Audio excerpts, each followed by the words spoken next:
Believe it or not, AI is going to replace most white-collar jobs and faster than anyone thinks. I'm Omar Oakes. And I'm Hamish Nicklin. This is Believe It or Not, a podcast with two people who've spent their careers inside media and advertising on opposite sides of the AI debate. Find out whether the biggest claims actually hold up.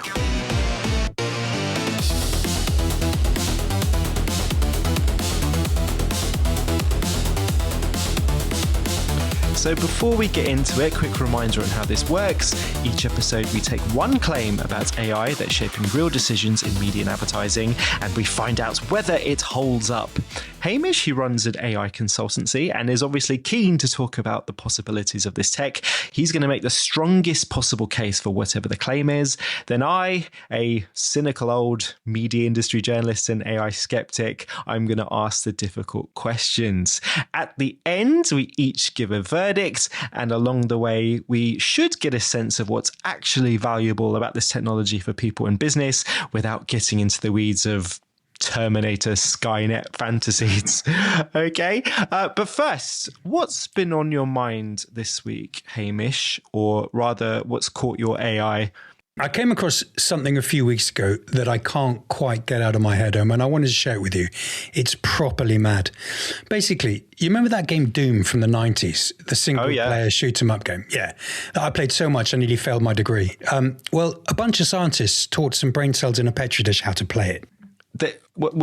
How does a brain cell play a computer game? They don't have fingers. Yeah, this is the mad bit, right? So some scientists in a lab in Australia, they took 200,000 living human brain cells and they grew them onto a silicon chip and they taught them to play Doom. They didn't program it as such. The neurals actually learned. They adapted their firing patterns from electrical feedback they were getting, and they got better at the game over time. It's just insane. Basically, it was one developer just a guy who knew Python, taught them how to do it in about a week. And here's what I can't stop thinking about. We all know the data center problem, right? The energy, the water, the strain on local communities and all that sort of stuff. A single NVIDIA GPU draws about 6,000 watts of power. A whole rack of these biological computers would be about 850 watts, the whole rack. Because the neurons themselves, of course, they're just like, they're brain cells. So they run on glucose, essentially sugar water. And the entire unit that ran the Doom thing, that was 30 watts. That's less than most light bulbs. And here's the really crazy thing. It's not just a lab experiment anymore. They're literally building data centers with these things. There's one in Melbourne that's already running and one planned in Singapore with 1,000 units. And the bit that I get slightly uncomfortable about is we're talking about 200,000 brain cells right now. Your brain has 86 billion of these things. So as you scale it up, I can't, this is the bit I can't get out of my head. At what point does a biological computer stop being a computer? Like, where do these cells come from? Are we going to give them rights? And if they're only alive for 6 months, do you need a constant supply of human cells to keep the data center running? I just find the whole thing mind-bending. What about you, Omar? Not sure I want to actually say mine after that. It seems quite prosaic, but that is super interesting and one to keep tabs on what these brain cells are going to do next. Okay, I'll just say it. So my one is about Grammarly, the AI writing tool. It's been around for years, very popular, and has something like 40 million users. People pay about $12 a month. Turns out Grammarly has been using the names of real journalists and authors as so-called expert reviewers inside its product. Only problem is it's been doing this apparently without asking or telling them. Julia Angwin, a well-known investigative journalist, discovered that she was on this list of people. So, by the way, were Stephen King and Neil deGrasse Tyson, hundreds of prominent writers all being used to lend credibility to a product they probably never even heard of, let alone endorsed. So anyway, this journalist, Angwin, she filed a class action lawsuit, and then Grammarly's owner quietly disabled the feature and said, I'm paraphrasing, that they'd clearly missed the mark. Clearly missed the mark. I mean, they were taking people's professional identities and selling them as a feature. So, in my view, that's not really missing the mark. That's an actual business decision that somebody signed off on. But what I find interesting about that is it's a small example of a much larger assumption that I think we'll probably keep coming back to in our conversations about AI. There's this pervasive attitude that if AI can use something, that it's almost entitled to do it. It's an extension of the whole move fast and break things philosophy. It doesn't matter whether it's your name, your writing style, or even your job. It's all fair game. Yeah, I mean, look, I definitely think we need to, at some stage, have a conversation about the ethics and how it's used and all that sort of stuff. There's no doubt about it. Yeah. And on that point about AI taking jobs, that brings us neatly on to this week's claim. So it does. Yeah, so the source of today's claim is Jack Dorsey. Jack Dorsey, listeners will surely know, is of course the co-founder of Twitter, who sold the company in 2021 to Elon Musk, who subsequently set fire to one of the world's strongest tech brands. Whoopsie, we're not going to talk about that. But anyway, Dorsey is also the co-founder of Square, a payments company now known as Block, because I presume the name Cube was taken. Earlier this year, Dorsey wrote a letter to Block shareholders, his own shareholders, and told them that within 12 months, entry-level roles at the company would largely be done by AI. Here's an example of what he said. The core thesis is simple. Intelligence tools have changed what it means to build and run a company. We're already seeing it internally. A significantly smaller team, using the tools we're building, can do more and do it better. And intelligence tool capabilities are compounding faster every week. He also said, within the next year, I believe the majority of companies will reach the same conclusion and make similar structural changes. So, this is a CEO telling the people who own his company what he intends to do with their money and his workforce. So this is something definitely worth examining. People are making real decisions based on claims like this about hiring, training. Hamish, you're now going to make the strongest possible case that Dorsey is right. And then afterwards, I'll ask you some questions. So tell me, why is Jack Dorsey correct? Well, let's go back to first principles for a second here. With my new business agent Flo, my business partner and I suppose we spend a lot of time helping businesses figure out exactly how to use AI.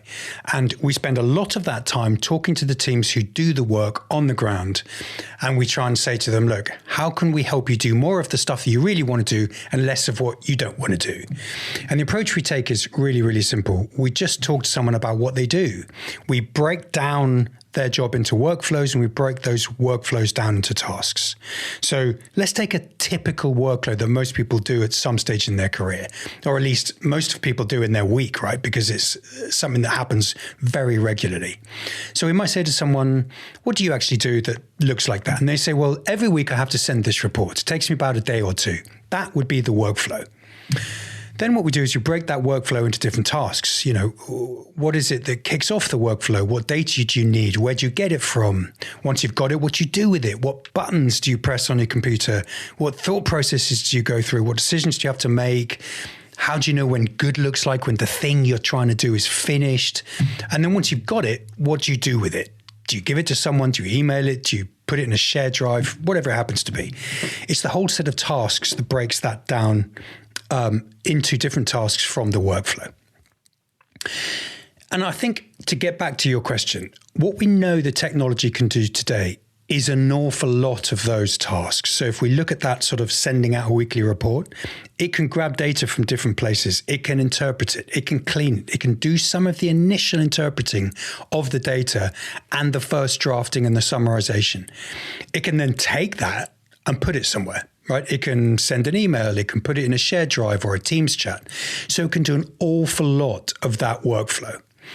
In that instance, you could probably estimate that a simple AI, not even one of the most powerful reasoning models, but a simple AI could probably do 70 to 80% of it. Now, human is still needed in a loop for the decision making, the final drafting, the polishing, the evaluating of what good looks like. But the point is, you could probably get an AI to do 70 or 80% of that sort of workflow. 70 or 80, really? Yeah, I reckon.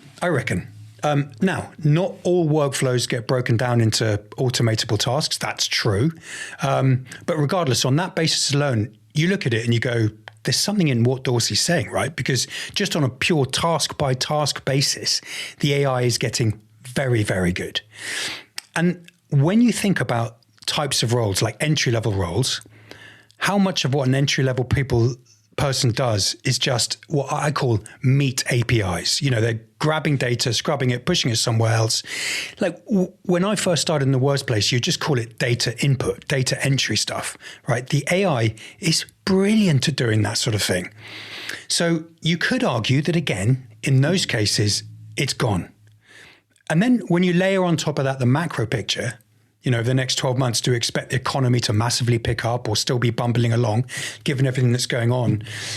You're going to get a bunch of CFOs going, easiest thing to do now is to look for costs. Oh, and look, there's a way we can do it. You know, they'll say, hang on, if these tasks can be automated, let's use this as an opportunity to reduce those costs. And I suppose what gives them even more confidence to go and do that, just in the last couple of weeks, OpenAI has been releasing new models at a pace that would have seemed extraordinary 6 months ago. We're talking updates every 2 or 3 weeks now. The current frontier model is actually GPT 5.4. And just the other day, they released 5.4 Mini and Nano. Only a month before that, like a month, 5.3 Codex. The point here is the gap between major releases has just gone from being 7, 8, 9 months to weeks. And that matters for Dorsey's 12-month argument, because the technology that exists in 12 months is going to be manifestly and meaningfully more capable than what exists today. Just on those bases alone, it's insane. But what happens when OpenAI, Anthropic, Gemini, when they release a new model, they also publish something called an eval. OpenAI, with its latest models, released something called a GDP val, which is basically an evaluation benchmark. Now, an eval basically is a standardized test for an AI model. It's so that they can compare and contrast against each other and against previous versions of the model. You basically set it a set of tasks, it produces some outputs, you score how well it did. It's like driving. It's like doing a driving test rather than actual driving, I suppose. It's a controlled set of maneuvers in a car park. It's not like navigating the school run when it's pissing it down with rain with kids screaming in the back. It's a useful signal, but it's not the whole picture. Anyway, they released this one called GDP Val that's specifically got a grand title of GDP. It's designed to test performance across 44 white-collar occupations, right? So real jobs, legal analysis, financial modeling, that sort of thing. And as I say, the name is deliberately grand, GDP, because they're positioning this as a sort of a benchmark that measures economically meaningful work, not just sort of cool party tricks. The headline number is 83%, meaning the model matched or outperformed a human expert in 83% of comparisons.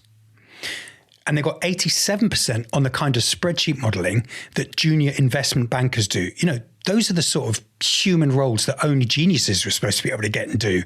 100 times faster and 100 times cheaper than a human doing that, they claim. So just through that lens, it's mad. But when you combine it with what I know to be true about task-by-task analysis of what a lot of those junior roles actually involve, you know, that entry-level meat API problem, and the macroeconomic pressures that are almost certainly coming to CFOs, and a technology that is improving faster than almost anyone predicted with benchmarks to back it up, you can absolutely see why Jack Dorsey says what he says. You said a lot there that I want to get into. Okay, so what actually needs to be true? All of it, not just the technology part. What actually needs to be true for Dorsey's statement to hold? Well, one of the big things that needs to be true is that those evals, the GDP eval that I talked about, it needs to hold up in the real world, okay? And I think we need to explore that a little bit more, because people will hear that and they'll go, see, told you, jobs can go. But when I dug deeper into what all that was about, I realized that GDP Val is OpenAI's own benchmark. They designed their test so that their model could pass it. And there's a real telling detail buried in how the scoring works. They used human expert judges to decide whether or not the AI output was as good as the professionals, which seems sensible. But the problem is those judges only agreed with each other about 70% of the time. And what that means is that 3 times out of 10, one expert would look at the same piece of work as someone else and say, yeah, that is expert level. And another would say, no, it isn't. So the ruler that they're using to measure their work with is bent, and it's their own ruler. So that immediately casts some sort of like doubt on the validity of the eval. And I'll be honest, right? I don't think that's entirely accidental, because every time OpenAI publishes a benchmark score that says their model outperforms humans, which they do quite a lot, it's a headline, right? It gets people talking about it. And headlines mean people sign up. So I think that, you have to take that GDP well with a healthy pinch of salt, not because it's worthless, but because the people publishing it have a very strong commercial interest in it looking impressive, right? And that, Omar, is before I think you get to the deeper problem. Yeah, and it's not just OpenAI. I've seen this with Anthropic, which does Claude as well, where they come up with these things where a couple of years ago they said, oh, well, this AI can do these tasks at the level of a high school student. And then a year later they say, oh, no, actually it can do it as at postgraduate level. But that's an example of, you've described these tasks that are repeatable, they're clearly defined, entry-level tasks you mentioned as well. But so to broaden the point, when I look at what white-collar workers actually do, not just the job spec, but the actual job, how much of it actually looks like that? And how much of it is that kind of softer, ambiguous, contextual, relational part? Well, that's a really good shout. I mean, think about what you do every day. Well, not now because you're freelance, but when you're part of a big corporate. If I think about the stuff that we do, you often spend an awful lot of time in meetings talking about the work rather than doing the work, right? And it's a phrase that the Wall Street Journal called the coordination tax. Okay. And what's really interesting is Asana, the sort of the workplace management software company, they did a big study on this, and they found that 60% of what people do isn't actually the work. It's work about the work. It's meetings when you're updating people on what you're doing, or reports you're writing so that someone senior knows where they stand. It's conversations you're having just so that everyone's on the same page. That's the coordination tax. And that's the bit that never ends up on a spreadsheet somewhere. When CFOs are looking at what people do, they never actually account for that. And 60%, that is huge. So the point is, even if you were to automate some of the 40%, because it can be automated, as soon as you've got humans in an organization, which we still will do, there will still be that level of coordination tax. So you can't just fire people, because then all of that coordination still needs to exist. It's a really false way of looking at this stuff. Coordination tax, I like that. So we're talking about like the meetings about meetings, status updates, the overhead of just being a human in a large organization. I have to be honest. I mean, you mentioned that I went freelance, which is just over a year ago now, and there was no immediate reason for me to do that. And it's no reflection on where I used to work. But this is something that I don't think people talk about enough still, that this is massive productivity drain, in my view, because of what you describe as this coordination tax, where just so much unproductive behavior happens in the workplace now, where people seem to be sending emails back and forth to each other, Slack messages, Teams messages, whatever it is. And it just seems to be getting in the way. This is slightly different to the conversation we're having, but I do think that it exposes the modern day worker to this feeling that they can be automated away because, they're just doing all this unproductive stuff. So I do think it's relevant. The question is, do we actually want AI to replace that? What's your view on it? How much of this is just unproductive stuff that needs to be got rid of versus how much it's actually going to be a shame if we lose that? I think there's a lot of this that people would happily get rid of. It's especially that bit where it's filling in reports to tell people what they've been doing. That's sort of like anyone who used to sit anywhere near me when I was in my last few years at Google would have heard me just shout a few times, not another bloody Tricks. A Tricks is what we used to call Google Sheets before, they became Google Sheets, where I'd have to fill in every week a sort of like a status report of which clients I'd met, what I'd talked to them about, what the average value was, just filling in stuff every single week that no one would read. I'm sure no one read it. And it was just multiplied by the whole sales team, 200 or 300 people having to do this thing. I'm sure people would happily get rid of that sort of stuff because no one enjoys doing that. And then there's also the piece which is, so that's coordination tax, but there's the other type of coordination tax, which is tax that comes from senior people needing information, but that actually genuinely need it. So for example, when I was running the media business at Dentsu, if I was going to speak to ITV, if I was going to see Kelly or Dags or someone like that, I'd go and ask my head of investment. I'd say, look, I'm going to go and see these guys in a couple of weeks. Can you give me a report on where we are? What deals have we got running? Where are we with the deal? How's the quality of the work? Are we happy with them? Do we need anything from them? The classic sort of stuff. And what might seem like a fairly simple request would actually set off a chain reaction across the whole organization, right? My head of investment would go down to the head of AV, who would then go to whoever managed the relationship day to day, and between them, they'd write a report. It'd get filtered through different eyes, come back up to me, and then I'd probably have a load of questions that would then go back down, it'd go back up, go back down. That's the coordination tax, right? But I needed that stuff. Now, I could have just gone straight to the source, and I did a few times, but humans being humans, people who get cut out get pissed off, right? So there's the element of politics. No matter how you do it, that coordination tax is going to be there. Now, your question is, what do we lose? Well, I think the human updating that Tricks, that document, justifying what they do with the meetings, I don't think we lose much, right? That's just a pain in the arse.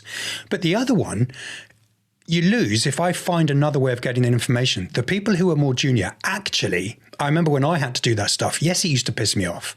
And he used to say, oh, here's something else I've got to do on top of my day job that's actually not written down as part of my OKRs or my objectives. Looking back, what I learned was to filter out what was important from what wasn't. Because, my boss and I would sit down and say, senior person wants an update. And I would learn to filter out, as I said, what was important and what wasn't. I would learn how to write neat summaries so that people actually got what they wanted, as opposed to, junior people just eagerly writing pages and pages of updates that senior people don't have the time to read. It was a useful process. Now, could I have learned how to do that in other ways? Almost certainly. That wasn't the only time I got a chance to learn those skills. And so I suppose going back to this, I would look at it and say, well, whenever we get a new technology or a new thing, if AI can get rid of that element of the coordination tax, is it just one of those trade-offs that we have to make about saying, sometimes we lose things with technology and sometimes we gain them? And is this something that we're happy to lose, that sort of experience that the juniors have of, creating those reports and learning how to do it properly? I'm going to ask you to drill down on that. But before I do, I shouldn't be lost on the listener about kind of why Jack Dorsey said what he said, in my view. I mentioned at the top that the company used to be called Square. Now it's called Block. After the pandemic, everyone remembers that there was this huge bounce back in the industry where everyone was kind of hiring like crazy. Lots of mergers and acquisitions were happening. It's very convenient for a lot of these organizations that we're going to talk about in future episodes, such as Meta, Google, Amazon, a payments company like Block, to use AI as a cover story for what's actually happening, where they actually just became quite bloated post-pandemic and they're looking to get rid of loads of people. So this is why, claims like this, frankly, that should cause a lot of skepticism. Let's play a game where you are the Hamish Nicklin of 2026. You've got the experience and knowledge about how to use AI to do lots of different things that are valuable for a business. Let's pretend that you could take yourself and go back a few years to when you were running Dentsu Media. I know it's not possible, but let's pretend. What would you actually do differently, knowing what you know about how AI can work? Because I'm trying to get into the heads of someone who's looking at Jack Dorsey and think, oh yeah, this is actually going to be a thing. AI can take people's jobs in the next 12 months. Okay, so how are you actually going to do it? Day one, what are you going to do? I suppose the first thing I'd say is, are you actually able to cut a load of roles? Or are you actually just looking to close roles that are open? And if you are going to do that, I mean, they both have the same sort of impact on the P&L, right? So that's the first thing. And then the next thing I'd say is, if you are going to do that, how are you going to give people access to technology so that they've got the ability to do more with less? And so I'd go through the whole process that we started off at the beginning. I'd say, what are the tasks that we could automate? What about all of that sort of stuff? And then you'd give people these tools so that they could start doing more of the work with these tools. And that might, if you've got lots of open roles, give you the opportunity to start closing some of those. But my biggest worry is all the different aspects of the coordination tax that we talked about. Because if it really is up to 60% of somebody's time is spent talking about the work, that doesn't go away just because you've closed a bunch of open roles, right? People still need to coordinate. So you would need to find a way as well to say, well, how can we automate away some of that coordination tax? Yeah. And that's really hard because we don't share a hive mind, right? We still need to know this stuff. So I would apply what I know now about AI to that too, I think. I'm not sure how strong this holds up under a 2,000 person organization. But what my business partner and I do now, there's only two of us. And granted, this two is very different from 2,000. But we work on a number of different client projects all the time. And the risk of us spending our time in meetings talking about the work as opposed to doing it could be very, very high, because I deal with the clients, he deals with the technology and the build. And I need to know what on earth is going on, what status we are with all the different projects, which historically would have meant having a meeting or reading a report.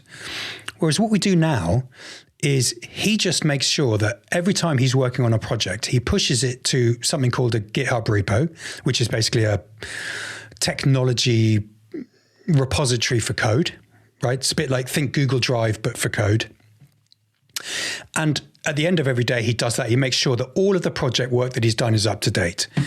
And all I do is I get my chief of staff AI that I've got built called Jarvis, because I'm a geek. I get Jarvis to look at all those, to connect to those. And I say to it, can you just give me an update on progress? Like, what's happened? Give it to me in plain English, because I'm not a developer. So Jarvis looks at all the differences between today and yesterday. It makes a very sound judgment on what's changed and what's updated. It compares that to the project plan that we've got in the same repo, and it gives me a status update. It says, well, this is what's happened.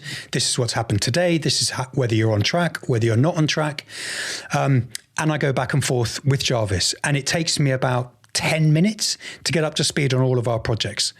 That saves us a good hour and a half, 2 hours. Now, that is just two people on a number of projects where the projects are all code-based. So it's quite easy for an AI to see the difference. But I don't think it's beyond the wit of man and woman to think how you could apply the same logic to a large-scaled organization. You do need to change processes and you do need to change behaviors, perhaps. But actually, if you're an organization that already uses, say, Microsoft, right? And I know that Copilot is very often maligned for being crap, but it's getting better and better. And you use SharePoint. That sort of GitHub repo approach that we have could easily applied to your organization. So you could just do your work, save it, and let people access it to say, what status are we with everything? And then people look at the work that you've done and they can pull it out for themselves. So they're not having to go to meetings about meetings. You're literally asking your Copilot to look through a SharePoint where everybody's work is and say, what's the status? I mean, that is actually one of Copilot's use cases. It was crap at it 12 months ago. It's got significantly better. To me, that is an example how I would encourage people to use these tools to reduce the coordination tax. Again, meaning that you can free up people's time from all of that internal work about the work, so that they can focus on the actual work. You're never going to get rid of it 100%. And in the same way that you're never going to automate all tasks. So you can't necessarily just do a sort of like a straight line, hey, we've saved 20% of time, let's cut 20% of people, because it's never as clean as that. But you can save time, same processes, and get people to focus on, doing the sort of work that they really want to do, as opposed to sitting in meetings talking about work. And then I would think very carefully with the ops team about how that applies to the P&L. Yeah, I mean, so from your particular use case where, and it's very telling, by the way, that you've named your chief of staff Jarvis, and so I imagine that there is growing up reading Marvel comics and seeing kind of Robert Downey Jr. in the Iron Man films, like, oh, it's so cool. This billionaire is just getting this kind of AI to do all this stuff for him, and he doesn't need all these people around him. And you wonder whether Jack Dorsey kind of like really buys into that fantasy. But to your point, I can understand on an incremental basis how if you're running a large organization, you can incrementally feed these things in. But to actually kind of adopt that Tony Stark paradigm and just like one day you're just going to have this big multi-billion corporation that's run on AI, it's just complete fantasy, isn't it? I mean, even going back to describing with your old colleague Stephen Ballinger and kind of how you might need a progress report on a media owner that you're working with. I mean, there's so much that's going to be lost, isn't there, if you're starting to break that chain? There's so much kind of, I'm just going to call it authoritarian processes that you need to put in place where you're having to record every meeting and kind of make sure that everyone kind of does this particular way of working just to suit the AI process. It just seems you're just losing an incredible amount of ingenuity and human personality that you actually want kind of people from different backgrounds and mindsets to feed into an organization, not just have force everyone to join the hive minds, join the Borg. Yeah, I don't disagree. I really don't disagree. I think that you lose an awful lot. If people aren't working together to collaborate, that serendipitous moment of, hang on a second, did you just say this? That's quite cool. I was thinking about this the other day. AI can't do that, right? And I think that's definitely something you'd lose. And I would worry enormously that whilst you're technically getting P&L savings or productivity gains, your ability to grow is going to diminish because it's those creative moments and sparks that will no longer happen because of human interaction that then lead to ideas that generate growth for you or your clients or whatever it happens to be. They will start to diminish. And that would concern me without a shadow of a doubt. Yeah. Okay, so let's look at some second order effects of what this would mean. So some things I want to get into: junior talent, obviously, what's going to happen with all these inexperienced people that, we don't want anymore because the AI is just going to do all their jobs. Specific to our world, the commercial model of these agency groups and holding companies, what's going to happen with them, and whether we're just looking at all of this through this particular doom and gloom, war, inflation context that we're in. So let's start with entry-level roles. So where's the next Hamish Nicklin going to come from? Where does someone spend 25 years accumulating the judgment that makes them worth listening to if the first 5 years of that journey just doesn't exist anymore because of AI? Yeah, it doesn't exist. And there's a problem.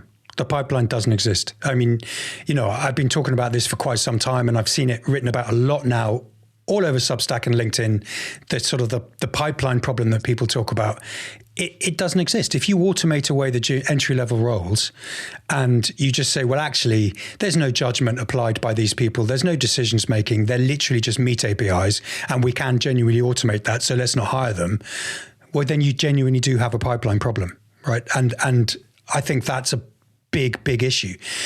What I would do is to say, companies who do that are completely forgetting the whole point of having entry-level programs. It was never to do the work, right? Because the work was always crap. I mean, my first 3 months of a job was spent filing direct mail pieces in the guard book. There was no need to do that. It was just, I opened up a drawer. There was just direct mail examples all over the place, all badly organized. And someone went, tell you what, can you organize that? And I'm like, okay. So I just have to sort of organize things into dates and campaigns. And it added no value. No one ever looked at it again. But while I was there, in between doing that, I'd go along to meetings where I didn't understand what anyone was saying. And guess what? I would learn what people were saying. While I was there, I was copied in on emails where I was learning about tone of voice. I was learning best practice. I was learning an awful lot of things about how business actually worked. I was watching how people made decisions. I was watching people's body language and the impact that they had in meetings, and I was absorbing it. I didn't realize I was, but I was. That was the real value of having entry-level people in, is because they're learning judgment. They're learning how people make decisions with limited information. across competing priorities. These are all the things that people are getting exposed to. That was the real value of those entry-level programs, not the actual work. And that allowed me in a couple of years' time to then go and do my own job, where I had to apply judgment. I had to make decisions between competing priorities with incomplete information, all of the sort of stuff that then just got more and more as my career progressed. That was the stuff I learned in the first couple of years. And what we might do, right, what an organization might do is to say, okay, let's just be honest about this. That is why we get entry-level people, so that it's their learning ground. If AI can do the boring tasks so that I didn't have to go and have a couple of pints at lunchtime to dull the genuine boredom of organizing the guard room, right, which is what I definitely did for those first couple of months, then why don't I actually be explicitly told, come along to these meetings and look for the following things, and to genuinely learn. Go and see how people react. Go and write a report about the meeting, not the taking notes, because AI can do that, but what you observe about things, and use this as a genuine opportunity to learn. Now, some people might listen to this and go, God, that's a luxury, isn't it? Mm-hmm. That's a cost. Why are we paying for that? Well, in an economic downtime, you wouldn't. And you never did. If you look back, I remember my brother was graduating in the early 90s. I was just doing my A-levels, and he couldn't find a job because there was nothing, because of the recession in the early 90s. So he went back and did a master's. Then I graduated, and I was lucky. It was boom time in the late 90s. But again, in early 2000s, in 2008, 2009, there were other downturns. And guess what? Entry-level roles closed then. They always do. So if we're looking at this purely through the lens of the current economic climate, we would always close down entry-level roles. We always have done. But then we open them up. If you then say, but we're not going to open them up because AI can automate all of what they do, you're looking at it wrong. You've got to look at it and go, this is about the pipeline of the future. And let's just be honest about what we want those people to do at an entry level and ask them to do it. Do a proper training program about creating judgment, about learning the ropes, about learning what you actually need, the skills you need for the future. Because we always would invest in that before. Why would we stop? Yeah. Yeah. And as well, particularly to our own world in terms of agencies, I mean, it's not just in advertising, but any agency where you're essentially billing for time. I think of law firms in particular where, the client is paying for the expertise of the senior people and the partners. But actually, when it comes down to what they're being billed for, a lot of the juniors are doing the work. That is how an agency makes money. That is how it makes margin, because the client pays for one thing, but you're not completely sure about who's doing the work. As long as the work gets done, essentially, why should they care? But if we're moving to a world where agents are doing a lot of the, I hate to use the word grunt work, but call it grunt work. If agents are doing that, then suddenly the agency model just breaks down, doesn't it? Totally. We're already seeing that. I mean, I wrote a column about this for the Media Leader not too long ago, where you're already seeing clients who are demanding discounts from the major agency groups who have been telling a good tale about how much they're using AI, and they're saying, okay, well, give us a discount. Is that something that you think will happen more and more going forward? Well, yeah, I think that's the biggest fallacy around using AI to reduce costs, because you might improve your margin for a quarter, but as soon as the client finds out about it, they're going to go, well, why am I paying for 20 people then? If you're not hiring 20 people and you've got 20 people working on it, I want to reduce fee, which, by the way, is totally reasonable. So it's a complete fallacy to say, I'm going to use this to improve my margin and take the cost to the bottom line, because it won't last long, because you're going to have to give that saving to a client. You need to use it to say, no, I'm not using it to reduce costs, Mr. or Mrs. Client. I'm using it to invest in capabilities so that I can grow your business and mine. That's the only way you can hold the money. Or you completely re-engineer the financial model and you go to a values-based approach, which hitherto I haven't seen anyone be able to work out. Before we move to a verdict, Hamish, should we just check ourselves? I mean, are we looking at this too much through, you mentioned compared to the financial crisis of 08-09, are we looking at this whole AI job displacement story through the worst possible economic lens? We've got the Iran war happening, we've got Ukraine, inflation, pressure on margins everywhere, which means that these CFOs are looking for any reason to cut headcounts. As I said before, AI is the perfect cover story for this, isn't it? It's technological, nobody's fault. But is some of what we're calling an AI story just an economic story that's wearing AI's clothes. It's being AI greenwashed, AI washed.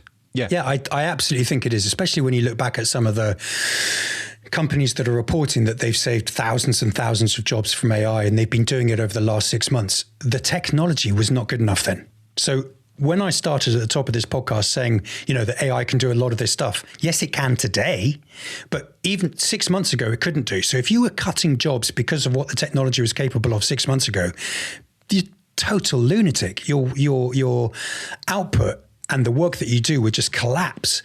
So I think an awful lot of what we're seeing is AI washing. And think about this, right? If you're a CFO or a CEO who's desperate to keep your job and not be fired by the board, what do you want to say? Do you want to say, do you know what? We massively overhired during COVID. We got that wrong. So now we're right-sizing the business to the true realities of the world. Or do you want to say, we are a innovative, forward-thinking, progressive business that is embracing technology, and we are using AI to make us significantly more efficient? Which one is likely to keep your job? And what's more, when you actually look at what happens, a lot of these people who make these announcements saying they're using AI to cut costs, they get a massive 20 to 25% share increase. So actually, this isn't just about saving the jobs. This is about increasing shareholder value by blaming everything on AI. The truth is, when you look at what AI can do today, based on everything we've got in this conversation, you'd be mad to do it. Oh, did I just get ahead and start answering give you my verdict? So yes. So let's, okay. So you've gone into it. Let's do verdict time. So do you believe it? Don't believe it, or too early to tell? Hamish, sounds like you got an answer. Yeah, look, as of today, would I use AI to cut costs and cut my headcount? Absolutely no, I wouldn't. I would use it to free my people to grow the business. It's as simple as that. Do I think that in 12 months' time, we might be in that place? The rate of change of technology is blowing my mind. I was talking at the beginning about the cycle and how quickly the models are improving. They were going from 8 to 9 months to weeks. If we see that improving, then the ability for the AI to maybe even start showing some common sense, to think laterally, maybe that's coming in 12 months' time. It's never going to replace that serendipitous human connection of the spark of ideas that only come when humans bump into each other and create that serendipitous connection for something that's an idea that will grow the business. So I think, to answer the question about 12 months, I do think the jury's out, but today, nonsense. Yeah. So my verdict is, don't believe it. I mean, it's going to happen in 12 months. I mean, even what you just said about comparing it to the brain cells and the rate of change, we had this with ChatGPT coming on the scene. Was it 2022 when everyone got really, really excited? And then they came out with these new models, and it seemed like, oh my God, it's getting exponentially better. And everyone fell in love with this idea that, oh my God, if you just train these AI models on huge amounts of data, look at the rate of change. And there's this thing called the scaling law, which we are definitely going to get into in a future episode, where they just thought, well, actually, it seems that the more data you give AI, it's just going to get better and better and better. Hence what we were saying before about how it's now going from high school student to PhD level. What we're actually finding is why, when we talk about ChatGPT further, the models are getting a bit weaker. They're underwhelming. They're not as good as people think. It's because the scaling is plateauing.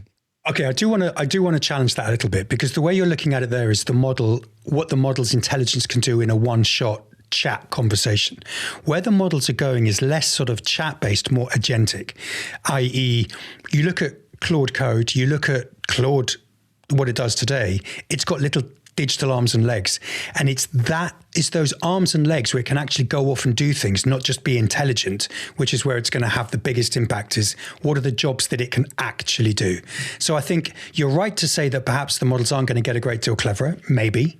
I mean, I'm still not sure I'd agree with that, but it's more how you apply that intelligence and how much autonomy it's got to go off and do things for you. That's where you start seeing the impact on how we work. Yeah, I mean, let's not throw new stuff into the mix, but there's so much I want to say in response to that. Okay, we need to write this down and make sure we're covering this in future episodes, because I don't agree with what you just said, but doesn't matter. Doesn't matter. I'm gonna end it. I'm gonna end it. Listeners will just have to stay tuned. But okay, that was episode 1 of Believe It or Not, which is coming out for this limited run on the Media Leader podcast every Thursday. Now, if anyone listening to this, if something we said was wrong or there's evidence we missed, please do get in touch. My email is omar@oomph.com. Hamish is at hamish@goagentflow.com. And of course, subscribe to this wherever you get your podcasts. But until next time, thanks very much. Thanks for listening.